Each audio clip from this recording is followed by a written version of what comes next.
Aliyya, let's start with you. Were you surprised at all that this is where reporting on kind of a confusing voting system took you, or was this the target? We started looking at this because of the statistic that 1 in 5 American adults struggles to read at a basic level. And so we actually started from the literacy portion, and then decided to look at what does that mean for our country at large, not just for those individuals who struggle to read, but when we're looking at our democracy, what does that actually mean for us? And so we then started following the threads of our nation's history. Obviously, there were literacy tests up to 1965 that prevented certain people from being able to vote. And we wanted to see, okay, what are the current challenges in the voting process that impact those people? I think when we looked at the fact that it was so challenging for people who struggle to read, we were surprised. It's easy to take for granted things in the process that if you are able to read well, you don't struggle with. Like the registration process is easy if you can read and write well, but if you don't, that's something that can be a roadblock, and that's just the first step in the process. So it can block you from voting at all. The woman we're focusing on, Faye Combs, Annie, just give us a little bit of insight into how her trouble with reading was, impacting her real life where the pen meets the paper in the ballot box. Yeah, so I think one of the most surprising things of this story was, as Aliyya was just saying, how many people this impacts. It impacts 20% of the population who really kind of struggle with reading and don't necessarily have the wide range of kind of foundational abilities to help them get a driver's license, help them at the voting booth. And Faye Combs was one of those individuals. They, kept it a secret that she struggled to read up until her 40s. She kept it from her husband. She kept it from her children. When she would vote, eventually she did tell her husband she would rely on him to help her through the process, often, having him guide her, either helping her read the ballot. And she would get really nervous when she would go into the voting booth on her own, seeing the people coming in and out of the booths next to her so quickly while she was still struggling to kind of get through each part of the ballot. Later on, she got a tutor. She learned to read. She overcame this.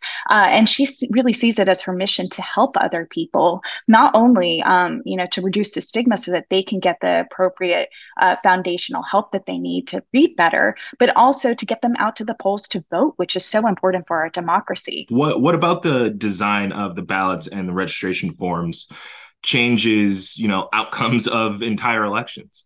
Sure. Yeah, we talked to one expert, and this quote really sticks with me as I think about the design. Who said that she, in her research, saw people, instead of reading the ballot, from column to column, they would try and read it all the way across. And so, something as simple as that, when you don't have, clear markings showing people how to read a ballot, even that can result in people voting for someone they don't want to vote for, or incorrectly filling out the ballot and potentially risking having their vote thrown out altogether.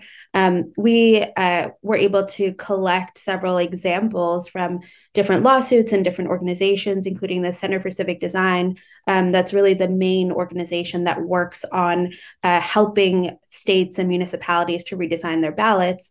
There were numerous examples of comparing states before and after they ended up simplifying their ballots. Often that was, reducing the text on the ballot. It was sometimes putting a red X where the signature should go so that people didn't forget to or miss the spot that they were supposed to sign, and again, risk their vote being thrown out altogether. Sometimes it was, the column that they were supposed to fill out being actually in a place that they wouldn't look for it. So that actually happened in a Broward County election in Florida, where the column kind of cut off or wasn't in a spot that was easily visible, and so a lot of people skipped that election altogether.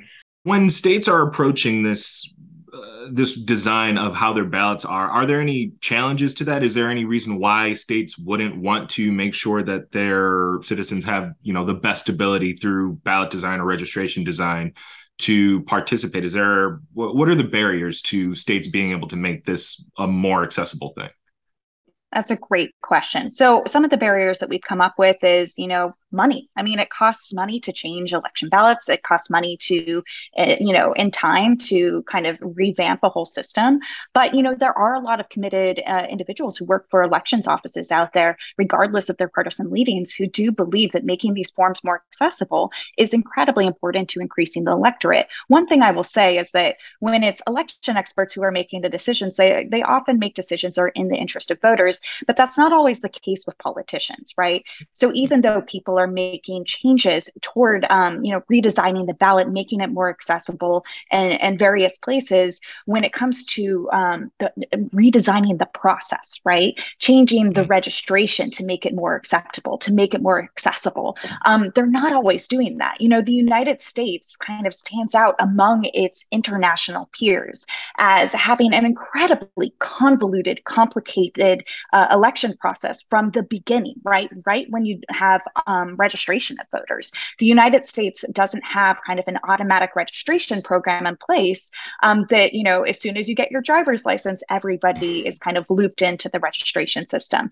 Some states are starting to do that. And where you're seeing states make these changes, by having automatic registration or same day voter registration, you actually see an increase in turnout and successful votes. So that's really in the hands of the politicians and the legislators. Right. It's not always in the hands of kind of elections experts or people later on down on the lower end of the power spectrum. But if politicians do have a commitment toward accessibility, toward democracy, they will make this process more accessible from registration to the ballot box.